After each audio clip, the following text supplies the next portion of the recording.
ಪ್ರೋಗ್ರಾಮಿಂಗಿಂದ.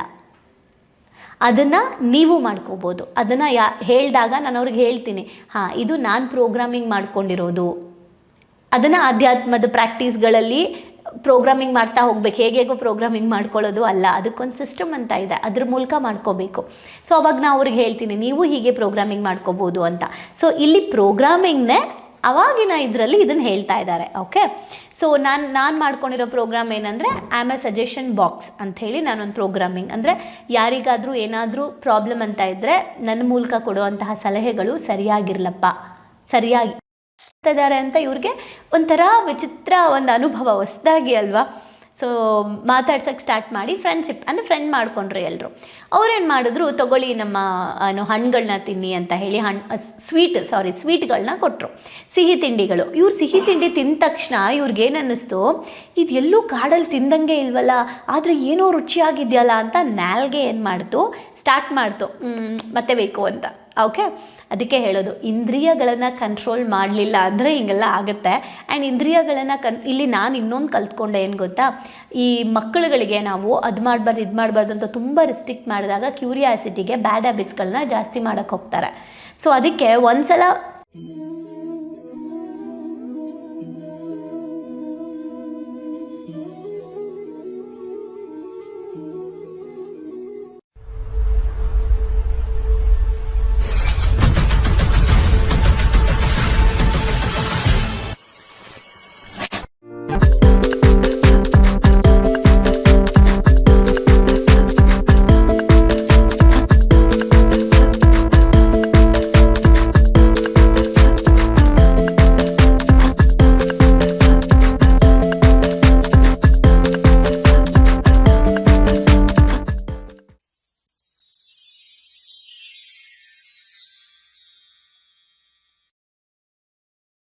ನಮಸ್ತೆ. ಸ್ಫೂರ್ತಿ ರಾಮಾಯಣ ಒಂದು ಬಾಲಕಾಂಡ ಬರೆದಿರೋದು ಜಗದೀಶ ಶರ್ಮಾ ಸಂಪಾ ಅವರು. ಬನ್ನಿ ಮುಂದಿನ ಚಾಪ್ಟರ್ನ ಓದೋಣ. ಈ ಚಾಪ್ಟರ್ ತುಂಬ ಚೆನ್ನಾಗಿದೆ. ಏನು ಗೊತ್ತಾ, ಕಾಲಿಟ್ಟಲ್ಲೆಲ್ಲ ಒಳಿತಾಗಲಿ, ಎಲ್ಲೆಲ್ಲಿ ಕಾಲಿಡ್ತೀವಿ ಅಲ್ಲೆಲ್ಲ ಒಳ್ಳೆಯದಾಗಲಿ ಅಂತ. ಓಕೆ, ಹೇಗೆ ಅಂತ ನೋಡೋಣ. ಐರನ್ ಲೆಗ್ ಎಂದು ಕೆಲವರ ಹೆಜ್ಜೆಯನ್ನು ಲಘುವಾಗಿ ಹೇಳುತ್ತೆ. ಅಂದರೆ ಅವ್ರು ಹೋದಲ್ಲೆಲ್ಲ ಏನೋ ಸಮಸ್ಯೆ ಸಂಕಷ್ಟ ಆಗ್ತಾ ಇದೆ ಅಂತ ಭಾವಿಸಿ ಹೇಳುವ ಮಾತಿದು. ಹಾಗೊಂದು ಇದೆಯೋ ಇಲ್ಲವೋ ಗೊತ್ತಿಲ್ಲ, ಆದರೆ ಹೋದಲ್ಲೆಲ್ಲ ಹಾಳು ಮಾಡುವ ಸ್ವಭಾವ ಕೆಲವರಿಗೆ ಇರುತ್ತೆ ಅಂತ ಹೇಳ್ತಾ ಇದ್ದಾರೆ. ಓಕೆ, ಅಂದರೆ ಒಂದು ಕಾಲಿಟ್ಟರೆ ಹಾಳಾಗ್ಬಿಡುತ್ತೆ ಅನ್ನೋದು ನಿಜಾನೋ ಅಲ್ವೋ ಗೊತ್ತಿಲ್ಲ, ಬಟ್ ಕೆಲವರಿಗೆ ಆ ಥರ ಸ್ವಭಾವ ಇರುತ್ತೆ, ಹೋಗಿದ ಕಡೆಲ್ಲ ಹಾಳು ಮಾಡ್ಕೊಂಬರೋ ಸ್ವಭಾವ ಇರುತ್ತೆ ಅಂತ. ಓಕೆ, ಇಲ್ಲೇನಂದರೆ ಒಂದು ಸಂಸ್ಥೆಯನ್ನು ಸೇರಿದ್ರು ಅಂದರೆ ಅಲ್ಲಿಯವರೆಗೂ ಸರಿಯಾಗಿದ್ದ ಆ ಸಂಸ್ಥೆ ಏನೋ ಒಂದು ಎಡವಟ್ಟಾಗುತ್ತೆ. ಅನ್ಯೋನ್ಯವಾಗಿದ್ದ ಇಬ್ಬರು ಗೆಳೆಯರ ಗೆಳೆತನ ದೂರ ಆಗುತ್ತೆ, ಜಗಳ ಶುರುವಾಗುತ್ತೆ. ಹೋದಲ್ಲಿ ಬಂದಲ್ಲಿ ಅವರು ಏನೋ ಒಂದು ತೊಂದರೆ ಮಾಡ್ತಾನೆ ಇರ್ತಾರೆ. ಇದೊಂದು ತರಹದ ಮನೋವ್ಯಾಧಿ. ಇದನ್ನು ಅರ್ಥ ಮಾಡ್ಕೋಬೇಕು ನಾವು. ಇದೊಂದು ರೀತಿ ಸೈಕಾಲಜಿಕಲ್ ಪ್ರಾಬ್ಲಮ್. ಓಕೆ, ಎಲ್ಲಿಯೂ ಚೆನ್ನಾಗಿರೋದನ್ನು ಅವರು ಸಹಿಸೋದಿಲ್ಲ. ಪ್ರಜ್ಞಾಪೂರ್ವಕವಾಗಿ ಈಗ ಯೋಚನೆ ಮಾಡ್ತಾ ಇರಲ್ಲ. ಕೆಲವರಿಗೆ ಒಬ್ಬರು ಚೆನ್ನಾಗಿರೋದು ಇಷ್ಟನೇ ಆಗಲ್ಲ. ಅವರು ಯಾರಾದರೂ ಚೆನ್ನಾಗಿರೋರನ್ನ ನೋಡಿದ್ರೆ ಸಹಿಸಲ್ಲ. ಅವ್ರ ಹತ್ರ ಏನಾದರೂ ಒಳ್ಳೆಯದನ್ನು ನೋಡಿದ್ರೆ ಇವ್ರಿಗೆ ಇಷ್ಟ ಆಗಲ್ಲ. ಹೆಂಗಾದರೂ ಮಾಡಿ ಅದನ್ನು ಹಾಳು ಮಾಡಬೇಕು ಅಂತ ಯೋಚನೆ ಮಾಡುವಂತಹ ಸ್ವಭಾವದವರು ಇರ್ತಾರೆ. ಓಕೆ, ಆ ಸ್ವಭಾವ ನಮಗಿದೆಯಾ ಅಂತ ಯೋಚನೆ ಮಾಡೋಣ. ಅದ್ರ ಜೊತೆಗೆ ಆ ಥರದವರು ಇರ್ತಾರೆ, ಎರಡೂ ನಾವು ಯೋಚನೆ ಮಾಡೋಣ. ಆದರೆ ಇನ್ನೊಂದು ಸತ್ಯ ಏನಂದರೆ, ಆ ಸ್ವಭಾವ ಯಾಕೆ ಇರುತ್ತೆ ಅಂದರೆ ಅವರಿಗೆ ಗೊತ್ತಿರಲ್ಲ ಈ ಥರ ಸ್ವಭಾವ ನನ್ನಲ್ಲಿದೆ ಅಂತ. ಪ್ರಜ್ಞಾಪೂರ್ವಕವಾಗಿ ಅವ್ರಿಗೆ ಗೊತ್ತಿರಲ್ಲ, ಬಟ್ ಅದು ಅವ್ರಿಗೆ ಪ್ಯಾಟ್ರನ್ ಆಗಿಬಿಟ್ಟಿರುತ್ತೆ, ಅವ್ರಿಗದು ಅಭ್ಯಾಸ ಆಗಿಬಿಟ್ಟಿರುತ್ತೆ. ಅವ್ರಿಗೆ ಗೊತ್ತೇ ಇರಲ್ಲ. ಸಮ್ಟೈಮ್ಸ್ ನಾನು ಹಿಂಗೆ ಮಾಡ್ತಾ ಇದ್ದೀನಿ, ನನ್ನಿಂದ ಡ್ಯಾಮೇಜ್ ಆಗುತ್ತೆ, ನಾನು ಹಿಂಗೆ ಹಾಳು ಮಾಡ್ತೀನಿ ಅಂತ ಗೊತ್ತೇ ಇರಲ್ಲ ಅವ್ರಿಗೆ, ಬಟ್ ಅದೇ ಕೆಲಸಗಳನ್ನ ಅವರು ಮಾಡ್ತಾ ಇರ್ತಾರೆ. ಓಕೆ, ಇದು ಒಂದು ರೀತಿ ಅವರ ಏನು ಹೇಳ್ತಾರೆ, ಒಂದು ವೀಕ್ನೆಸ್ ಆಗಿಬಿಟ್ಟಿರುತ್ತೆ, ಸೈಕಾಲಜಿಕಲ್ ಪ್ರಾಬ್ಲಮ್ ಆಗಿರುತ್ತೆ. ಹಾಗಾಗಿ ಇನ್ನು ಕೆಲವರು ತಮ್ಮ ಸ್ವಭಾವದಿಂದ ವ್ಯವಸ್ಥೆಯನ್ನು ಹಾಳು ಮಾಡ್ತಾರೆ, ಇನ್ನು ಕೆಲವರು ಮಾಡ್ತಾರೆ. ಇದೆಲ್ಲ ಕೆಡುಕೆ ಆಗುತ್ತೆ ಎನ್ನುವ ನಂಬಿಕೆ ಕೆಲವರಿಗೆ ಇರುತ್ತೆ. ಇವೆಲ್ಲ ಏನೇ ಇರಲಿ, ಇವತ್ತಿಂದ ನಾವೆಲ್ಲ ಒಂದು ಒಳ್ಳೆ ಪ್ರೋಗ್ರಾಮಿಂಗ್ ಮಾಡ್ಕೊಳ್ಳೋಣ ನಮ್ಮ ಮೈಂಡಲ್ಲಿ. ಇದನ್ನು ನಾನು ನಮ್ಮ ವರ್ಕ್ಶಾಪ್ಗಳಲ್ಲಿ ಅಟೆಂಡ್ ಮಾಡೋರಿಗೆ ಹೇಳ್ತಾನೆ ಇರ್ತೀನಿ. ಆ್ಯಂಡ್ ಪ್ರೋಗ್ರಾಮಿಂಗ್ ಮಾಡ್ಕೊಳ್ಳೋದು ಹೇಗೆ ಅಂತಲೂ ನಾನು ಹೇಳಿದ್ದೀನಿ. ಪ್ರೋಗ್ರಾಮಿಂಗ್ ಮಾಡ್ತಾ ನೀವು ಹೇಗೆ ಕ್ರಿಯೇಟ್ ಆಗ್ತೀರಾ ಅಂತಲೂ ಹೇಳಿದ್ದೀನಿ. ಜಸ್ಟ್ ನಾನು ಇದರಲ್ಲಿ ಹೇಳ್ತೀನಿ, ಎಷ್ಟು ಚೆನ್ನಾಗಿ ಹೇಳಿದ್ದಾರೆ ನಮ್ಮನ್ನು ಹೇಗೆ ನಾವು ಪ್ರೋಗ್ರಾಮಿಂಗ್ ಮಾಡ್ಕೋಬೇಕು ಅಂತ. ಓಕೆ, ಮನುಷ್ಯನಲ್ಲಿರುವಂತಹ ಅದ್ಭುತವಾದ ಶಕ್ತಿ ಏನು ಗೊತ್ತಾ, ಮತ್ತೆ ನಾವು ರೀಪ್ರೋಗ್ರಾಮಿಂಗ್ ಮಾಡ್ಕೋಬೋದು ನಮ್ಮಲ್ಲಿ ಆಗಿರುವಂತಹ ಪ್ರೋಗ್ರಾಮ್ನ. ನಾವು ಯಾಕೆ ಹೀಗೆ, ನಾನು ಯಾಕೆ ಹೀಗೆ ಅಂತ ನಮ್ಮ ವರ್ಕ್ಶಾಪ್ ಅಟೆಂಡ್ ಮಾಡಿ ಗೊತ್ತಾಗುತ್ತೆ ನಮ್ಮ ಪ್ರೋಗ್ರಾಮಿಂಗ್ ಹೆಂಗಾಗುತ್ತೆ ಅಂತ. ಓಕೆ, ಇಲ್ಲಿ ಅವ್ರು ಏನು ಹೇಳ್ತಿದ್ದಾರೆ ಅಂದರೆ, ಏನೇ ಆದರೂ ನಾವು ಹೆಜ್ಜೆ ಇಟ್ಟಲ್ಲೆಲ್ಲ ಏನೋ ಒಳಿತಾಗಬೇಕು, ಅಲ್ಲಿ ಕಷ್ಟ ಇದ್ದರೆ ಅದು ದೂರ ಆಗಬೇಕು, ಅಲ್ಲಿ ನೋವಿದ್ದರೆ ಅಲ್ಲಿ ನಗು ಕ್ರಿಯೇಟ್ ಆಗಬೇಕು, ಅಲ್ಲಿ ಸಮಸ್ಯೆ ಇದ್ದರೆ ಅಲ್ಲಿ ಪರಿಹಾರ ಸಿಗಬೇಕು, ಅಲ್ಲಿ ನೆಲ ಒಣಗಿದ್ರೆ ಅಲ್ಲಿ ಹಸಿರು ಬರಬೇಕು, ಹೂವು ಹರಳಬೇಕು ಅನ್ನೋ ಸಂಕಲ್ಪ ನಾವು ಮಾಡ್ಕೋಬೇಕು ಅಂತ ಹೇಳ್ತಿದ್ದಾರೆ. ಸೊ ನಾವೆಲ್ಲ ಒಂದ್ಸಲ ಮಾಡ್ಕೊಳ್ಳೋಣವಾ ಆ ಸಂಕಲ್ಪನ? ನಾನು ಎಲ್ಲೋ ಹೋಗ್ತೀನಿ ಅಲ್ಲೆಲ್ಲ ಒಳ್ಳೆಯದೇ ಆಗಿದೆ, ನಾನು ಸಮಸ್ಯೆ ಇರೋ ಕಡೆ ಹೋದರೆ ಅಲ್ಲಿ ಪರಿಹಾರ ಸಿಕ್ಕಿದೆ, ನಾನು ದುಃಖ ಇರೋ ಕಡೆ ಹೋದರೆ ಅಲ್ಲಿ ಅವ್ರಿಗೆ ಖುಷಿ ಸಿಕ್ಕಿದೆ, ನಾನು ಒಣಗಿದ ನೆಲದ ಜಾಗದಲ್ಲಿ ಹೋದರೆ ಅಲ್ಲಿ ಹಸಿರು ಮತ್ತು ಹೂವು ಹರಳಿದೆ, ನಾನು ಏನು ಬೇಜಾರಾಗಿರೋರ ಹತ್ರ ಮಾತಾಡಿದ್ರೆ ಅವ್ರಿಗೆ ಸಮಾಧಾನ ಸಿಕ್ಕಿದೆ. ಸೊ ಈ ಥರ ಒಂದು ಪ್ರೋಗ್ರಾಮಿಂಗ್ ಮಾಡ್ಕೊಳ್ಳಿ. ಇದನ್ನು ನಮ್ಮ ಮಾಸ್ಟರ್ ನಂಗೆ ಹೇಳ್ಕೊಟ್ಟಿದ್ರು, ನಮ್ಮ ಮಾಸ್ಟರ್ ಲೆವೆಲಲ್ಲಿ ಹೇಳ್ಕೊಟ್ಟಿದ್ರು ನೀವು ಯಾವ ಥರ ಪ್ರೋಗ್ರಾಮಿಂಗ್ ಮಾಡ್ಕೋಬೇಕು ಅಂತ. ಆ್ಯಂಡ್ ಆ ಪ್ರೋಗ್ರಾಮಿಂಗು ಹಿಂಗೆ ವರ್ಕ್ ಆಗುತ್ತೆ ಅಂತ ಗೊತ್ತಾಗ್ತಾ ಇರೋದೇ ನನಗೆ ಭಾವನೆಗಳಿಗೊಂದು ಶಾಲೆ ಶುರು ಮಾಡಿದ್ಮೇಲೆ. ತುಂಬ ಜನ ಹೇಳ್ತಾರೆ, ಲೈಕ್ ಮ್ಯಾಮ್ ನನಗೇನೋ ಒಂದು ಪ್ರಾಬ್ಲಮ್ ಬಂತು, ನಾನು ಜಸ್ಟ್ ನಿಮ್ಮನ್ನು ನೆನ್ಪು ಮಾಡಿಕೊಂಡೆ, ನಿಮಗೆ ಹೇಳಿದೆ ನಾನು ಆ ಪ್ರಾಬ್ಲಮ್ಮು, ಮ್ಯಾಮ್ ಒಂದು 3-4 ಡೇಸ್ಗೆ ಅದು ಪ್ರಾಬ್ಲಮ್ ಸಾಲ್ವ್ ಆಯಿತು ಅಂತ. ಓಕೆ, ನನ್ನಲ್ಲೇನೋ ಪವಾಡದ ಶಕ್ತಿ ಇದೆ ಅಂತ ಅಲ್ಲ ಅದಾಗಿರೋದು, ಪ್ರೋಗ್ರಾಮಿಂಗಿಂದ. ಅದನ್ನು ನೀವು ಮಾಡ್ಕೋಬೋದು. ಅದನ್ನು ಹೇಳಿದಾಗ ನಾನು ಅವ್ರಿಗೆ ಹೇಳ್ತೀನಿ, ಹಾಂ ಇದು ನಾನು ಪ್ರೋಗ್ರಾಮಿಂಗ್ ಮಾಡ್ಕೊಂಡಿರೋದು. ಅದನ್ನು ಅಧ್ಯಾತ್ಮದ ಪ್ರಾಕ್ಟೀಸ್ಗಳಲ್ಲಿ ಪ್ರೋಗ್ರಾಮಿಂಗ್ ಮಾಡ್ತಾ ಹೋಗ್ಬೇಕು, ಹೇಗೇಗೋ ಪ್ರೋಗ್ರಾಮಿಂಗ್ ಮಾಡ್ಕೊಳ್ಳೋದು ಅಲ್ಲ, ಅದಕ್ಕೊಂದು ಸಿಸ್ಟಮ್ ಅಂತ ಇದೆ, ಅದ್ರ ಮೂಲಕ ಮಾಡ್ಕೋಬೇಕು. ಸೊ ಅವಾಗ ನಾನು ಅವ್ರಿಗೆ ಹೇಳ್ತೀನಿ ನೀವು ಹೀಗೆ ಪ್ರೋಗ್ರಾಮಿಂಗ್ ಮಾಡ್ಕೋಬೋದು ಅಂತ. ಸೊ ಇಲ್ಲಿ ಪ್ರೋಗ್ರಾಮಿಂಗ್ನೇ ಅವಾಗಿನ ಇದರಲ್ಲಿ ಇದನ್ನು ಹೇಳ್ತಾ ಇದ್ದಾರೆ. ಓಕೆ, ಸೊ ನಾನು ಮಾಡ್ಕೊಂಡಿರೋ ಪ್ರೋಗ್ರಾಮ್ ಏನಂದರೆ ಆಮ್ ಎ ಸಜೆಷನ್ ಬಾಕ್ಸ್ ಅಂಥೇಳಿ ನಾನೊಂದು ಪ್ರೋಗ್ರಾಮಿಂಗ್, ಅಂದರೆ ಯಾರಿಗಾದರೂ ಏನಾದರೂ ಪ್ರಾಬ್ಲಮ್ ಅಂತ ಇದ್ದರೆ ನನ್ನ ಮೂಲಕ ಕೊಡುವಂತಹ ಸಲಹೆಗಳು ಸರಿಯಾಗಿರ್ಲಪ್ಪ, ಸರಿಯಾಗಿ ಇದೆ. ಓಕೆ, ಪ್ರಾಬ್ಲಮ್ ಅಂತ ಬಂದವ್ರಿಗೆ ಸೊಲ್ಯೂಷನ್ ಸಿಕ್ಕಿದೆ, ಅವ್ರು ನನಗೆ ಆ ಪ್ರಾಬ್ಲಮ್ನ ಫೋನಲ್ಲಿ ಅಥವಾ ಸುಮ್ಮನೆ ಒಂದು ಹೇಳಿದ್ರೆ ಸಾಕು, ನಾನು ಅವ್ರಿಗೆ ಸ್ಪಂದಿಸಲಿಲ್ಲ ಅಂದರೂ ಕೂಡ ಅವ್ರಿಗೆ ಆ ಪ್ರಾಬ್ಲಮ್ ಸಾಲ್ವ್ ಆಗಿದೆ. ಈ ಥರ ನಾನು ಪ್ರೋಗ್ರಾಮಿಂಗ್ ಮಾಡ್ಕೊಂಡಿದ್ದೀನಿ. ನಮ್ಮ ಮಾಸ್ಟರ್ ಲೆವೆಲ್ ದೀಕ್ಷೆ ಆದಾಗ ನಮಗೆ ಮಾಡಿಸಿದ್ದು, ನಿಮಗೆ ಹೆಂಗೆ ಬೇಕು ಹಂಗೆ ಮಾಡ್ಕೊಳ್ಳಿ ಅಂದರು. ಸೊ ನಾನು ಅವಾಗ ಹಿಂಗೆ ಮಾಡಿಕೊಂಡೆ, ಇನ್ನೂ ಬೇರೆ ಬೇರೆ ಮಾಡ್ಕೊಂಡಿದ್ದೀನಿ, ಅದನ್ನು ಹೇಳಲ್ಲ. ಸೊ ಈ ಥರ ಇದನ್ನು ನೀವು ಮಾಡ್ಕೋಬೋದು, ಅದನ್ನೇ ಇಲ್ಲಿ ಹೇಳ್ತಾ ಇರೋದು. ನೀವಿನ್ನು ಮುಂದೆ ಈ ಥರ ಅಂದ್ಕೊಳ್ಳಿ. ಯಾಕಂದರೆ ನಾವೇ ಅಂದ್ಕೊಂಬಿಟ್ಟಿರ್ತೀವಿ ಅಲ್ವಾ, ಅಯ್ಯೋ ನಾನು ಕಾಲಿಟ್ರೆ ಹಂಗಾಗ್ಬಿಡುತ್ತೆ, ಅಯ್ಯೋ ನಾನು ಹೋದರೆ ಮುಗೀತು, ನಾನು ಎಲ್ಲಿ ಹೋಗ್ತೀನಿ ಅಲ್ಲೆಲ್ಲ ಹೀಗೆ ಅಂತ. ಆ್ಯಂಡ್ ಈಗ ನಂಗೆ ನೆನಪಾಗ್ತಿದೆ, ನಾನು ಹೀಗೆ ಅಂದ್ಕೊಂಡಿದ್ದೆ. ಎಕ್ಸಾಂಪಲ್, ನಾವು ಪ್ರೈಮರಿ ಸ್ಕೂಲ್ MEC ಸ್ಕೂಲ್ ಅಂತ ಹೇಳಿ ನಮ್ಮ ಸ್ಕೂಲು. ಸೊ ಆ ಸ್ಕೂಲ್ನ ನಾವು 10th ಪಾಸ್ಔಟ್ ಆಯಿತು, ನಂದು 10th ಪಾಸ್ಔಟ್ ಆಯಿತು.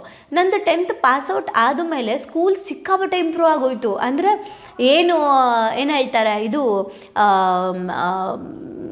ಫುಟ್ಬಾಲ್ ಕೋರ್ಟ್ ಏನು, ಪಾರ್ಕಿಂಗ್ ಏನು, ಆ ಹಸಿರೇನು ಸಕ್ಕತ್ತಾಗಿ ಚೇಂಜ್, ಫುಲ್ ಇಂಪ್ರೂವ್ ಆಗೋಯ್ತು ಸ್ಕೂಲು. ಇವಾಗ ಹೋಗಿ ನೋಡಿದ್ರೆ ನಮ್ಮ ಸ್ಕೂಲ ಅನ್ನೋ ಥರ ಇಂಪ್ರೂವ್ ಆಗಿದೆ. ಅದಾದಮೇಲೆ ನಾನು PUಗೆ ಹೋದೆ, ಸೆಕೆಂಡ್ PU ಪಾಸ್ ಆಯಿತು. ಇವತ್ತು ಹೋಗಿ ಕಾಲೇಜ್ ನೋಡಿದ್ರೆ, ಅಂದರೆ ಸೆಕೆಂಡ್ PU ಇವತ್ತಲ್ಲ, ಸೆಕೆಂಡ್ PU ಪಾಸ್ ಆಗಿ ನೆಕ್ಸ್ಟ್ ಡೇನೇ ಅಂದರೆ 1 ತಿಂಗಳಲ್ಲಿ ಕಾಲೇಜು ಕನ್ಸ್ಟ್ರಕ್ಷನ್ ಶುರುವಾಗೋಯ್ತು. ಅದು ತುಂಬ ಚೆನ್ನಾಗಿ ಡೆವಲಪ್ ಆಗೋಯ್ತು. ನಾವು ಅಯ್ಯೋ ನಾವಿದ್ದಾಗ ಇವೆಲ್ಲ ಫೆಸಿಲಿಟೀಸೇ ಇರಲಿಲ್ಲ ಅಂತ, ಆಯಿತಾ. ಡಿಗ್ರಿ ಅದಾದಮೇಲೆ ಅದು ಇಂಪ್ರೂವ್. ಆಮೇಲೆ ರೋಡು, ಇದನ್ನು ನಾವು ಯಾವಾಗಲೂ ನನ್ನ ಮನೇಲಿ ಮಾತಾಡ್ಕೊಳ್ತಾ ಇದ್ವಿ, ಏನಿದು ನಾವು ಈ ರೋಡಲ್ಲಿ ಬಾಡಿಗೆ ಮನೇಲಿದ್ದಾಗ ಮುಂಚೆ ಒಂದು 3-4 ವರ್ಷಕ್ಕೆ ಒಂದೊಂದ್ಸಲ ಬಾಡಿಗೆ ಮನೆ ಚೇಂಜ್ ಮಾಡ್ತಾ ಇದ್ವಲ್ಲ. ನಾವು ಒಂದು ಬಾಡಿಗೆ ಮನೇಲಿದ್ದರೆ ಆ ಮನೆಯಿಂದ ಆ ರೋಡು ಫುಲ್ಲು ಕಿತ್ತೋಗಿರ್ತಿತ್ತು, ಹಳ್ಳ, ಕಲ್ಲು ಮುಳ್ಳು, ಅದರ ಫುಲ್ ರೋಡೆಲ್ಲ ಗಲೀಜಾಗಿರ್ತಿತ್ತು, ಕಚ್ಚಾ ರೋಡ್ ಥರ. ನಾವು ಆ ಮನೆ ಖಾಲಿ ಮಾಡಿಕೊಂಡು ಬೇರೆ ಕಡೆ ಹೋಗ್ತಾ ಇದ್ದಂಗೆ ಆ ರೋಡ್ ಹಾಕ್ಸ್ಬಿಡ್ತಾಯಿದ್ರು, ಅಂದರೆ ರೋಡ್ ಆಗ್ತಾಯಿತ್ತು. ನಾವು ಯಾವಾಗಲೂ ಅಂದ್ಕೊಳ್ತಿದ್ವಿ ನಾವು ಬಿಟ್ಟೋದ್ಮೇಲೆ ಇಂಪ್ರೂವ್ ಆಗುತ್ತೆ, ನಾವಿದ್ರೆ ಇಂಪ್ರೂವ್ನೇ ಆಗಲ್ವಲ್ಲ ಅಂತ. ಇವೆಲ್ಲ ಎಷ್ಟು ಪ್ರೋಗ್ರಾಮಿಂಗ್ ಆಗಿಬಿಟ್ಟಿರುತ್ತೆ ಅಂತ.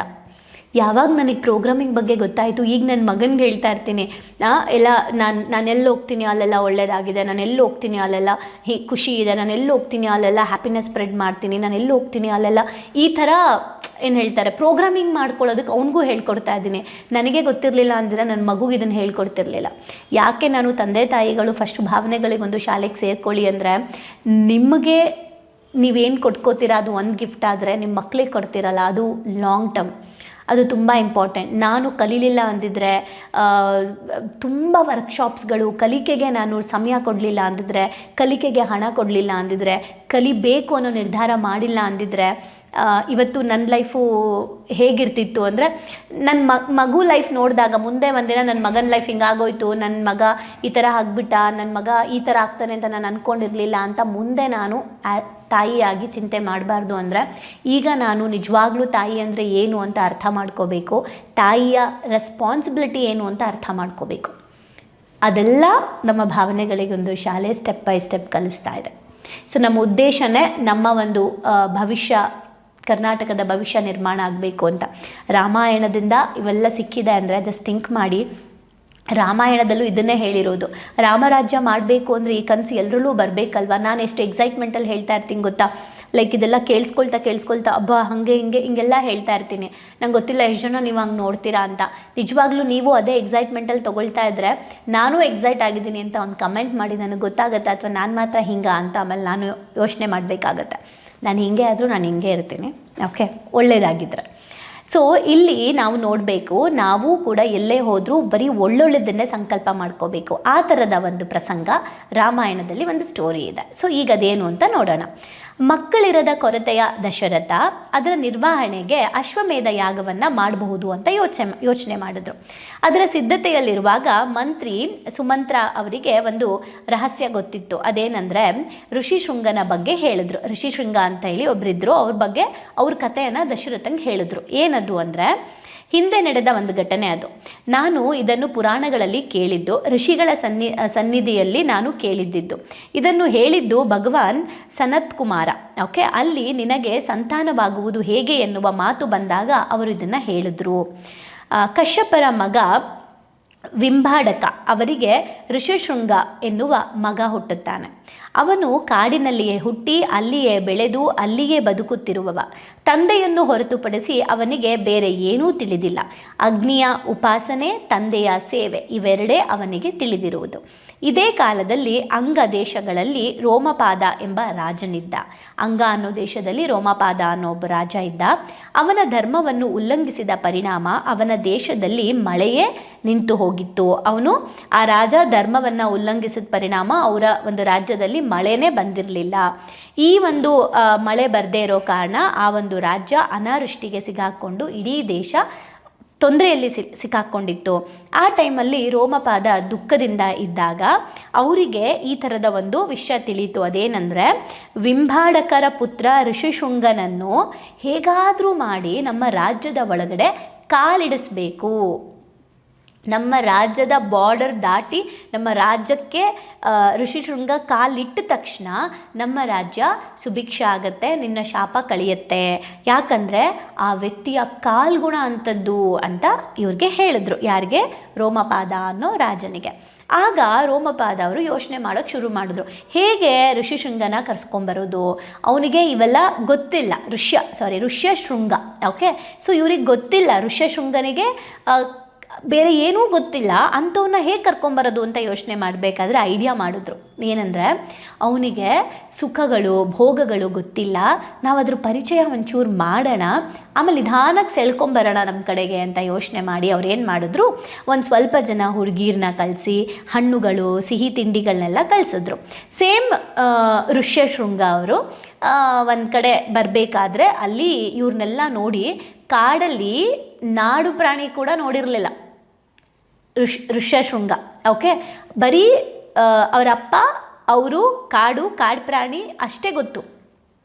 ಸಡನ್ನಾಗಿ ಒಂದು ನೋಡಿದಾಗ ಅವ್ರಿಗೆ ವಿಚಿತ್ರ ಅನಿಸ್ಬಿಡ್ತು, ಏನಿದು ಇಷ್ಟು ಚೆನ್ನಾಗಿದ್ದಾರಲ್ಲ ಇವರೆಲ್ಲ ಅನ್ಸಕ್ಕೆ ಸ್ಟಾರ್ಟ್ ಆಯಿತು.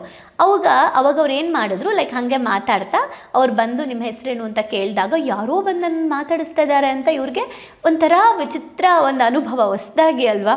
ಸೊ ಮಾತಾಡ್ಸೋಕ್ಕೆ ಸ್ಟಾರ್ಟ್ ಮಾಡಿ ಫ್ರೆಂಡ್ಶಿಪ್ ಅಂದರೆ ಫ್ರೆಂಡ್ ಮಾಡ್ಕೊಂಡ್ರು ಎಲ್ಲರೂ. ಅವ್ರೇನು ಮಾಡಿದ್ರು, ತೊಗೊಳ್ಳಿ ನಮ್ಮ ಹಣ್ಣುಗಳನ್ನ ತಿನ್ನಿ ಅಂತ ಹೇಳಿ ಸ್ವೀಟ್ಗಳನ್ನ ಕೊಟ್ಟರು, ಸಿಹಿ ತಿಂಡಿಗಳು. ಇವ್ರು ಸಿಹಿ ತಿಂಡಿ ತಿಂದ ತಕ್ಷಣ ಇವ್ರಿಗೇನು ಅನ್ನಿಸ್ತು, ಇದು ಎಲ್ಲೂ ಕಾಡಲ್ಲಿ ತಿಂದಂಗೆ ಇಲ್ವಲ್ಲ, ಆದರೆ ಏನೋ ರುಚಿಯಾಗಿದೆಯಲ್ಲ ಅಂತ ನಾಲ್ಗೆ ಏನು ಮಾಡ್ತು, ಸ್ಟಾರ್ಟ್ ಮಾಡ್ತು ಮತ್ತೆ ಬೇಕು ಅಂತ. ಓಕೆ, ಅದಕ್ಕೆ ಹೇಳೋದು, ಇಂದ್ರಿಯಗಳನ್ನು ಕಂಟ್ರೋಲ್ ಮಾಡಲಿಲ್ಲ ಅಂದರೆ ಹಿಂಗೆಲ್ಲ ಆಗುತ್ತೆ. ಆ್ಯಂಡ್ ಇಂದ್ರಿಯಗಳನ್ನು ಇಲ್ಲಿ ನಾನು ಇನ್ನೊಂದು ಕಲ್ತ್ಕೊಂಡೆ, ಏನು ಗೊತ್ತಾ, ಈ ಮಕ್ಕಳುಗಳಿಗೆ ನಾವು ಅದು ಮಾಡಬಾರ್ದು ಇದು ಮಾಡಬಾರ್ದು ಅಂತ ತುಂಬ ರಿಸ್ಟ್ರಿಕ್ಟ್ ಮಾಡಿದಾಗ ಕ್ಯೂರಿಯಾಸಿಟಿಗೆ ಬ್ಯಾಡ್ ಹ್ಯಾಬಿಟ್ಸ್ಗಳನ್ನ ಜಾಸ್ತಿ ಮಾಡೋಕ್ಕೆ ಹೋಗ್ತಾರೆ. ಸೊ ಅದಕ್ಕೆ ಒಂದ್ಸಲ ನೋಡು, ಹೆಂಗಿದೆ ನೋಡು, ಅದನ್ನ ಬಟ್ ಅದರಿಂದ ಆಗೋ ದುಷ್ಪರಿಣಾಮ ಏನು ಅಂತ ಒಂದ್ಸಲ ಪ್ರಪಂಚ ಜ್ಞಾನ ಇದ್ದರೆ ಮಕ್ಕಳು ಸರಿಯಾಗಿ ಬದುಕ್ತಾರೆ. ಪ್ರಪಂಚ ಜ್ಞಾನ ಇಲ್ಲದೆ ಇದ್ದಾಗ ಮಕ್ಕಳು ದಾರಿ ತಪ್ಪು ಹೋಗೋದು, ಅಡ್ಡದಾರಿ ಹಿಡಿಯೋದು ಸಹಜ ಆಗುತ್ತೆ. ಅದಕ್ಕೆ ಪ್ರಪಂಚದ ಜ್ಞಾನ ಕೊಡಬೇಕು, 4 ಗೋಡೆ ಮಧ್ಯ ಬೆಳೆಸೋದಲ್ಲ. ಇಲ್ಲೂ ಹಾಗೇನೆ ಋಷ್ಯಶೃಂಗಗಾಗಿದ್ದು ಅವ್ರ ತಂದೆ ಬರೀ ಅಲ್ಲೇ ಬೆಳೆಸಿ ಅವ್ನಿಗಷ್ಟೇ ಗೊತ್ತಿತ್ತು. ಯಾವಾಗ ಇವರೆಲ್ಲ ಬಂದರು, ಆ ತಿಂಡಿಗಳು ತಿಂದರು, ಹುಡುಗಿರನ್ನ ನೋಡಿದ್ರು, ಏನೋ ಒಂದು ರೀತಿ ಇವ್ರಿಗೆ ಖುಷಿ ಅನ್ಸಕ್ಕೆ ಸ್ಟಾರ್ಟ್ ಆಯಿತು. ಬಾ ನಮ್ಮ ಆಶ್ರಮಕ್ಕೂ ಬಾ, ನಮ್ಮದೊಂದು ಆಶ್ರಮ ಇದೆ, ನಿನಗೆ ಅಲ್ಲಿ ಇನ್ನೂ ಹೊಸ ಹೊಸ ತಿಂಡಿಗಳೆಲ್ಲ ಸಿಗುತ್ತೆ ಅಂದಾಗ ಇವರು ಅಪ್ಪ ಏನಂತಾರೋ ಅನ್ನೋ ಭಯ ಇದ್ದರೂ ಸಹ ಇವ್ರ ಜೊತೆ ಹೊರಟುಬಿಟ್ಟು ಇಲ್ಲಿ ಅಂಗ ದೇಶದ ಒಳಗಡೆ ಋಷ್ಯಶೃಂಗ ಕಾಲಿಟ್ರು. ಓಕೆ, ಅವ್ರ ಕಾಲು ಇಡ್ತಾ ಇದ್ದಂಗೆ ಇಡೀ ನಾಡು ಫುಲ್ಲು ಏನು ಹೇಳ್ತಾರೆ, ಹಸಿರಾಗೋ ಥರ ಆಗಿಬಿಟ್ಟು ಮಳೆ ಬರೋಕ್ಕೆ ಶುರುವಾಗೋಯ್ತು. ಇಂದ್ರದೇವನಿಂದ ಲೈಕ್ ಮಳೆ ಶುರುವಾಗೋಯ್ತು. ಸಿಕ್ಕಾಪಟ್ಟೆ ಮಳೆ ಸ್ಟಾರ್ಟ್ ಆಯಿತು. ಎಲ್ಲ ಏನಷ್ಟು ವರ್ಷ ಶಾಪ ಇತ್ತು ಎಲ್ಲವೂ ಕೂಡ ಸರಿ ಹೋಯಿತು. ಸೊ ಮಳೆಯೊಂದಿಗೆ ತನ್ನ ನಾಡಿಗೆ ಬಂದ ಅವ್ರನ್ನ ನೋಡಿ ಸಾಷ್ಟಾಂಗ ನಮಸ್ಕಾರವನ್ನು ಮಾಡಿದ್ರು ರೋಮಪಾದ ಅವರು. ಓಕೆ, ಸೊ ಆವಾಗ ಅವರನ್ನು ಪೂಜಿಸಿ ಅಂತಃಪುರಕ್ಕೆ ಕರೆದುಕೊಂಡ್ಬಂದು ದೊಡ್ಡ ಚಿಂತೆಯನ್ನು ಇಳಿಸ್ದಂಗಾಯಿತು. ಅವರು ಬಂದು ಕಾಲಿಟ್ಟಿದ್ದು. ಅದಾದ ಮೇಲೆ ಅವರನ್ನು ಅವರ ಮಗಳಿಗೆ ಕೊಟ್ಟು ಮದುವೆ ಮಾಡಿದ್ರು. ಇಲ್ಲಿ ನೋಡಿ, ನಾನಿದ್ದಲ್ಲೆಲ್ಲ ನಮ್ಮಿಂದ ಒಳಿತಾಗಲಿ ಅಂದರೆ ಇವ್ರಿಗಿದು ಪ್ರೋಗ್ರಾಮಿಂಗ್ ಆಗಿ ನಾನು ಎಲ್ಲೋದ್ರೂ ಒಳ್ಳೆಯದಾಗತ್ತೆ ಅನ್ನೋ ಭಾವನೆ ಕ್ರಿಯೇಟ್ ಆಗಿ ಅವ್ರು ಕಾಲಿಟ್ಟ ತಕ್ಷಣ ಅಲ್ಲಿ ಮಳೆ ಬರೋಕ್ಕೆ ಸ್ಟಾರ್ಟ್ ಆಯಿತು. ಈಗ ನಾವು ಕಥೆಯಲ್ಲಿ ಕೇಳಿದ್ದೀವಿ, ಈ ಥರ ನಮ್ಮ ಹಳಬ್ರು ಮಾತಾಡಿರೋದು ಈಗಲೂ ಮಾತಾಡಿರೋದನ್ನು ನಾವು ಕೇಳಿಸ್ಕೋಬೋದು. ಏನಾದರೂ ಒಂದು ಹೊಸ ಕೆಲಸ ಶುರು ಮಾಡಬೇಕಾದ್ರೆ ಇವ್ರ ಕೈಯಲ್ಲಿ ದುಡ್ಡಿಸ್ಕೊ, ಮೊದಲನೇ ಬೋಣಿ ಮಾಡು, ಒಳ್ಳೆಯದು ಅಂತ ಹೇಳ್ತಾರೆ. ಓಕೆ, ಇವ್ರ ಹತ್ರ ಮೊದಲನೇ ಬೋಣಿ ಮಾಡಿಸಿದ್ರೆ ಬಿಸ್ನೆಸ್ ಚೆನ್ನಾಗಾಗತ್ತೆ ಅಂತ ಹೇಳ್ತಾರೆ. ಅಥವಾ ಒಂದ್ಸಲ ಇವ್ರು ಬಂದರೆ ಚೆನ್ನಾಗಾಗುತ್ತೆ ಅಂತಾರೆ. ಒಂದ್ಸಲ ಅವ್ರು ಕಾಲಿಟ್ಬಿಟ್ರೆ ಸಾಕಪ್ಪ, ಏನೋ ಒಂದು ಒಳ್ಳೇದಾಗುತ್ತೆ ಅಂತ. ಈ ಥರ ಎಲ್ಲ ಒಂದು ಫೀಡ್ ಮಾಡಿರ್ತೀವಲ್ಲ, ಅದನ್ನೇ ಪ್ರೋಗ್ರಾಮಿಂಗ್ ಅಂತ ಹೇಳೋದು. ಅದನ್ನು ನಾವು ಮಾಡ್ಕೋಬೇಕು ಅಂತ ನಾವೆಲ್ಲರೂ. ನಾನು ಹೋಗಿದ್ದ ಕಡೆ ಎಲ್ಲ ಒಳ್ಳೇದಾಗುತ್ತೆ ಅಂತ. ಫಸ್ಟ್ ಆಫ್ ಆಲ್ ನಮ್ಮ ಒಳಗಡೆ ಆ ವ್ಯಕ್ತಿತ್ವ ಇರಬೇಕು, ಆ ಗುಣಗಳಿರಬೇಕು, ಎಮೋಷನ್ಸ್ ಎಲ್ಲ ಗೊತ್ತಿರಬೇಕು, ಹೇಗಿರಬೇಕು ಅಂತ. ಆ ಥರದ ಗುಣಗಳನ್ನು ಇಟ್ಕೊಂಡು ನಾವು ಆಧ್ಯಾತ್ಮದ ಪ್ರಾಕ್ಟೀಸ್ ಮಾಡ್ತಾ ಈ ಥರ ಪ್ರೋಗ್ರಾಮಿಂಗ್ ಮಾಡಿಕೊಂಡಾಗ ಅವೆಲ್ಲವೂ ಸಾಧ್ಯ ಆಗುತ್ತೆ. ಓಕೆ, ಸೊ ನಾವು ನಮ್ಮೊಳಗಡೆ ಆ ಥರದೊಂದು ಶಕ್ತಿ ಇದೆ. ಅದನ್ನು ನಾವು ಅಲೈನ್ ಮಾಡ್ತಾ ಬರಬೇಕು, ಸರಿಯಾದ ರೀತಿಯಲ್ಲಿ ಅಲೈನ್ ಮಾಡಬೇಕು. ಹೇಗೇಗೋ ಮಾಡೋದಲ್ಲ. ಈ ರಾಮಚಂದ್ರ ಗುರುಜಿ ಅಂತ ನಿಮಗೆಲ್ಲ ಗೊತ್ತಿರ್ಬೋದು, ಹಿಪ್ನೋಸಿಸ್ ಆಗಿರ್ಬೋದು, ಎಲ್ಲ ಕ್ಲಾಸಸ್ ಮಾಡ್ತಾರೆ. ಅವ್ರೇನು ಹೇಳ್ತಾರೆ ಗೊತ್ತಾ, ಎಲ್ಲರೂ ದೀಕ್ಷೆ ತಗೊಂಡು ಎಲ್ಲರೂ ಸರಿಯಾಗಿ ಮಾಡೋಕ್ಕೆ ಹೆಂಗೆಂಗೋ ಮಾಡಿಕೊಂಡು ಕುಂಡಲಿನಿ ಆ್ಯಕ್ಟಿವೇಟ್ ಮಾಡಿಕೊಂಡು ಮೆಂಟಲ್ ಆಗಿರೋರು ಸಹ ಇದ್ದಾರೆ ಅಂತ ಹೇಳ್ತಾರೆ. ಅಂದರೆ ಅದಕ್ಕೆ ಇವೆಲ್ಲ ಗೊತ್ತಿರೋದ್ರಿಂದ, ನನ್ನ ಮಾಸ್ಟರು ಇದ್ರ ಬಗ್ಗೆ ಹೇಳಿರೋದ್ರಿಂದ ನಮ್ಮ ಆಧ್ಯಾತ್ಮದ ಕ್ಲಾಸಲ್ಲಿ ಫಸ್ಟು ಕ್ಲನ್ಸಿಂಗ್ ಪ್ರೊಸೆಸ್ ಮಾಡ್ತೀವಿ. ಪಾಸ್ಟ್ ಲೈಫ್ದು ಕ್ಲನ್ಸಿಂಗ್, ಈ ಲೈಫ್ ಕ್ಲನ್ಸಿಂಗ್, ಇವೆಲ್ಲ ಫಸ್ಟು ಹಂತವಾಗಿ ಅವ್ರಿಗೆ ಗೊತ್ತಿಲ್ಲದೆ ಅದನ್ನು ರಿಮೂವ್ ಮಾಡಿದ ಮೇಲೆ ನಾವು ಆ ದೀಕ್ಷೆಯ ಶಕ್ತಿಯನ್ನು ಗುರುಗಳ ಮೂಲಕ ನೆಕ್ಸ್ಟ್ ಲೆವೆಲ್ ಮಾಡೋಕ್ಕೆ ಹೋಗೋದು. ಯಾಕಂದರೆ ಫಸ್ಟು ಅಲೈನ್ ಆಗಬೇಕು. ಯಾಕಂದರೆ ನಾನು ಅದನ್ನು ಎಕ್ಸ್ಪೀರಿಯೆನ್ಸ್ ಮಾಡಿದ್ದೀನಿ. ವಿತೌಟ್ ಕ್ಲನ್ಸಿಂಗ್ ದೀಕ್ಷೆ ತೊಗೊಂಡಾಗ ಕ್ಲನ್ಸ್ ಆಗುತ್ತೆ ಅಂತಾರೆ. ದೀಕ್ಷೆ ತೊಗೊಂಡಾಗ ಕ್ಲನ್ಸ್ ಆಗೋದಕ್ಕಿಂತ ನಮ್ಮಲ್ಲಿ ಏನು ಇರುತ್ತೆ ಅದು ಜಾಸ್ತಿ ಆಗುತ್ತೆ. ಓಕೆ, ಅದನ್ನು ಕೂಡ ನಾವು ಯೋಚನೆ ಮಾಡಬೇಕಾಗಿದೆ. ಸೊ ಈ ರೀತಿ ಎಲ್ಲ ಕೂಡ ಏನು ಇವ್ರ ಕೈ ಇಟ್ಟರೆ ಕೈಗುಣ ಅಂತಾರೆ ಗೊತ್ತಾ, ಡಾಕ್ಟ್ರದ್ದು. ಈ ಡಾಕ್ಟ್ರ್ ಹತ್ರ ಹೋಗಿ ಬಂದರೆ ಸಾಕಪ್ಪ ಹುಷಾರಾಗಿಬಿಡುತ್ತೆ ಅಂತ. ಇವೆಲ್ಲವೂ ಕೂಡ ಅವರ ಪ್ರೋಗ್ರಾಮಿಂಗ್ ಅಂತ ಹೇಳ್ಬೋದು. ಹಾಗೆ ಅವ್ರ ಬಗ್ಗೆ ಹೇಳಿ, ಈಗ ಋಷ್ಯಶೃಂಗನ ಬಗ್ಗೆ ಇಡೀ ಜನ ಅವನೊಂದ್ಸಲ ಕರೆಸ್ಬಿಟ್ರೆ ಸರಿ ಹೋಗ್ಬಿಡುತ್ತೆ, ಅವ್ರು ಅಷ್ಟು ಮಹಾಸಿದ್ಧಿ ಪುರುಷರು, ಅವ್ರು ಒಂದ್ಸಲ ನಿಮ್ಮ ಮನೆಗೆ ಬಂದುಬಿಟ್ರೆ ನಿಮ್ಮ ಮನೆ ಪಾವನ, ಈ ಥರ ಹೇಳಿ ಹೇಳಿ ಹೇಳಿ ಹೇಳಿ ಅವರಲ್ಲಿ ಆ ಆರಾ ಕ್ರಿಯೇಟ್ ಆಗಿರುತ್ತೆ, ಆ ಪ್ರೋಗ್ರಾಮಿಂಗ್ ಕ್ರಿಯೇಟ್ ಆಗಿರುತ್ತೆ. ಸೈನ್ಸಲ್ಲಿ ಹೇಳೋದಾದರೆ ಪ್ರೋಗ್ರಾಮಿಂಗ್, ಸ್ಪಿರಿಚುವಲ್ ಹೇಳೋದಾದರೆ ಪ್ರಭಾವಳಿ ಕ್ರಿಯೇಟ್ ಆಗಿರುತ್ತೆ. ಈ ಥರ ಕ್ರಿಯೇಷನ್ ನಾವು ಮಾಡ್ಕೋಬೋದು. ಹಾಗಾಗಿ ಓದಲ್ಲೆಲ್ಲ ಒಳ್ಳೆಯದಾಗಲಿ ಅನ್ನೋದನ್ನು ನಾವು ಇಟ್ಕೊಳ್ಳೋಣ. ಗೃಹ ಪ್ರವೇಶಕ್ಕೆ ಕರೀತಾರ ಯಾರಾದರೂ, ಅವ್ರ ಮನೆ ಒಳಗಡೆ ಎಂಟ್ರಿ ಆಗ್ತಿದ್ದಂಗೆ, ಅವ್ರ ಮನೆ ನೋಡ್ತಿದ್ದಂಗೆ, ಮನೆ ಚೆನ್ನಾಗಿದೆಯಾ ಚೆನ್ನಾಗಿಲ್ವಾ, ಅಲ್ಲಿ ಆ ಕಲರ್ ಈ ಕಲರ್ ಇದು ಯಾವುದು ನೋಡಿದೆ, ಭಗವಂತ ಈ ಮನೆ ಒಳ್ಳೆಯದಾಗಲಿ, ಈ ಗೃಹ ಪ್ರವೇಶಕ್ಕೆ ನಾನು ಬಂದಿದ್ದೀನಿ, ಆ್ಯಂಡ್ ಈ ಮನೆಯಲ್ಲಿ ಸಮೃದ್ಧಿ ತುಂಬಿರಲಿ, ಆರೋಗ್ಯ ತುಂಬಿರಲಿ, ಈ ಮನೆಯವರೆಲ್ರಿಗೂ ಒಳ್ಳೆಯದಾಗಲಿ ಅಂತ ಹೇಳಿ ಆ ಮನೆಗೆ ಒಂದು ವಿಶ್ ಮಾಡಬೇಕು. ಅಂದರೆ ಈ ಭಾವನೆಯಿಂದ ಹೋಗಬೇಕು. ಅಂದರೆ ನಾನು ಹೋಗ್ತಾ ಇದ್ದೀನಿ ಅಲ್ಲಿಗೆ, ಓಕೆ. ಸೊ ನಾನು ಪ್ರೋಗ್ರಾಮಿಂಗ್ ಮಾಡ್ಕೊಂಡು ಹೋಗ್ತಾ ಇದ್ದೀನಿ, ಅವ್ರಿಗೆ ಈ ಥರ ಆಗಲಿ ಅಂತ, ಅದಾಗಲಿ ಅಂತ ಕಾಲಿಡೋದು. ನಮ್ಮಲ್ಲಿ ಆ ಭಾವನೆ ಇರಬೇಕು ಫಸ್ಟು. ಯಾರಾದರೂ ಕಾರ್ ತೊಗೊಳ್ತಾರಾ, ಕಂಗ್ರ್ಯಾಚುಲೇಷನ್ಸ್, ಖುಷಿ ಆಯಿತು, ಚೆನ್ನಾಗಿದೆ ಅಂಥೇಳಿ ನಾವು ಅದನ್ನು ಮನಸಾರೆ ಆನಂದಿಸಬೇಕು. ಹಾಗೆ ಯಾರಾದರೂ ನೀವು ಫಸ್ಟ್ ಓಡಿಸಿ ಅಂದಾಗ, ತಂದೆ ಇದನ್ನು ಫಸ್ಟ್ ನಾನು ಓಡಿಸ್ತಾ ಇದ್ದೀನಿ, ಈ ಕಾರು ಚೆನ್ನಾಗಿ ಇವ್ರಿಗೆ ಗ್ರೋತ್ ಕೊಡಲಿ, ಆರೋಗ್ಯವಾಗಿರಲಿ, ಜರ್ನಿ ಚೆನ್ನಾಗಿರಲಿ ಈ ಕಾರಲ್ಲಿ ಅಂತೆಲ್ಲ ನಾವು ಪ್ರೇ ಮಾಡಿ ಸ್ಟಾರ್ಟ್ ಮಾಡಬೇಕು. ಓಕೆ. ಸೊ ಅದು ತುಂಬ ಇಂಪಾರ್ಟೆಂಟು. ಅದಕ್ಕೆ ಕೆಲವು ಗುರುಗಳ ಕೈಲಿ ಓಪನಿಂಗ್ ಮಾಡಿಸ್ತಾರೆ, ಕೆಲವು ಲಕ್ಕಿ ಹ್ಯಾಂಡ್ಸ್ ಅಂತ ಟೇಪ್ ಕಟ್ ಮಾಡಿಸ್ತಾರೆ, ಅವ್ರ ಹತ್ರ ಅಂಗಡಿ ಓಪನ್ ದಿನ ಅವ್ರನ್ನ ಇನ್ವೈಟ್ ಮಾಡ್ತಾರೆ. ಕೆಲವು ವ್ಯಕ್ತಿಗಳನ್ನ, ಈಗೇನಾಗಿದೆ, ಫೇಮಸ್ ಆಗಿರೋ ವ್ಯಕ್ತಿಗಳನ್ನು ಕರೆದು ಪ್ರಮೋಟ್ ಮಾಡೋಕ್ಕೆ ಹೋಗ್ತಿದ್ದಾರೆ. ಬಟ್ ಸತ್ಯ ಹೇಳ್ತೀನಿ ನೋಡಿ, ಜನಗಳಿಗೆ ಗೊತ್ತಿಲ್ಲದೆ ಇದ್ರೂ ಪರವಾಗಿಲ್ಲ, ಆ ವ್ಯಕ್ತಿಯಲ್ಲಿ ಒಂದು ಶಕ್ತಿ ಇದೆ ಅಂದರೆ ಅಂಥ ವ್ಯಕ್ತಿಗಳನ್ನು ನಾವು ಕರಿಬೇಕಾಗಿರೋದು ನಮ್ಮ ಇನಾಗ್ರೇಷನ್ಸ್ಗೆ. ಅಂಥವ್ರು ಒಳಗಡೆ ಕಾಲಿಟ್ಟರೆ ಅದ್ರ ವೈಬ್ಸೇ ಬೇರೆ ಆಗುತ್ತೆ. ಹಾಗಾಗಿ ನಾವೆಲ್ಲರೂ ಒಂದು ಪ್ರೋಗ್ರಾಮಿಂಗ್ ಮಾಡ್ಕೊಳ್ಳೋಣ. ಋಷ್ಯಶೃಂಗನಿಗೆ ಹೇಗೆ ಪ್ರೋಗ್ರಾಮ್ ಆಗಿತ್ತು, ಆ ಶಕ್ತಿ ನಮ್ಮಲ್ಲೂ ಇದೆ. ಸೊ ಅದನ್ನು ನಾವು ಕ್ರಿಯೇಟ್ ಮಾಡೋಣ. ನಿಸ್ವಾರ್ಥವಾಗಿ ಹೋಗಿದ್ದ ಕಡೆದೆಲ್ಲ ಒಳ್ಳೇದಾಗಲಿ, ನಾನು ಹೋಗಿದ್ದ ಕಡೆ ಎಲ್ಲ ಒಳ್ಳೇದಾಗಲಿ ಅಂತ ಪ್ರೋಗ್ರಾಮಿಂಗ್ ಮಾಡ್ಕೊಳ್ಳಿ. ಸೊ ಆ ಥರ ನೀವು ಯಾವುದಾದ್ರೂ ಮಗು ನಾಮಕರಣಕ್ಕೆ ಹೋದಾಗ, ಒಬ್ಬರು ಗರ್ಭಿಣಿ ನೋಡೋಕ್ಕೆ ಹೋದಾಗ, ಒಂದು ಮಗುನ ನೋಡೋಕ್ಕೆ ಹೋದಾಗಲೂ ಅಷ್ಟೇ ಒಂದು ಮದರ್ ಫೀಲಿಂಗಿಂದ, ಅಷ್ಟೇ ಒಂದು ಒಳ್ಳೆ ಫೀಲಿಂಗಿಂದ ಒಳ್ಳೇದಾಗಲಿ ಅಂತ ಅಂದ್ಕೊಂಡು ಹೋಗಿ. ಈಗ ನೀವು ಹೇಳಿ, ಎಲ್ಲಾದರೂ ಏನೇನೋ ಇಟ್ಕೊಂಡು ಹೋಗಿ ನೀವು ಮಾಡಿದ ಕೆಲಸ ಯಾವುದಾದ್ರೂ ಹಾಳಾಗಿದೆಯಾ, ಅಥವಾ ನೀವು ಹೋಗಿದ್ದ ಕಡೆ ಏನಾದ್ರು ಹಾಳು ಮಾಡಿ ಬಂದಿದ್ದೀರಾ, ಅಥವಾ ಸರಿ ಮಾಡಿ ಬಂದಿದ್ದೀರಾ? ಇದೆಲ್ಲ ನಾವು ಸೂಕ್ಷ್ಮವಾಗಿ ಗಮನಿಸೇ ಇರೋದಿಲ್ಲ. ನಮಗೆ ಗೊತ್ತಿಲ್ಲದೆ, ಆಗಲೇ ಹೇಳಿದ್ರಲ್ಲ ಸ್ವಭಾವ ಆಗಿಬಿಟ್ಟಿರುತ್ತೆ ಅಂತ, ಆ ಥರ ನಮಗೆ ನಮ್ಮ ಸ್ವಭಾವನೇ ಗೊತ್ತಿರಲ್ಲ. ಸ್ವಲ್ಪ ಯೋಚನೆ ಮಾಡೋಣ ನಮ್ಮ ಸ್ವಭಾವನ, ಎಲ್ಲೆಲ್ಲಿ ನಾವು ಹಾಳು ಮಾಡಿದ್ದೀವಿ, ಎಲ್ಲೆಲ್ಲಿ ನಾವು ಒಂದುಗೂಡಿಸಿದ್ದೀವಿ. ಸೊ ಯಾವ ನೇಚರಲ್ಲಿ ನಾವಿದ್ದೀವಿ. ಸೊ ನಾವು ಇನ್ನು ಮುಂದೆ ಯಾವ ಪ್ರೋಗ್ರಾಮಿಂಗ್ ಮಾಡ್ಕೋಬೇಕು ಅಂತ. Thank you.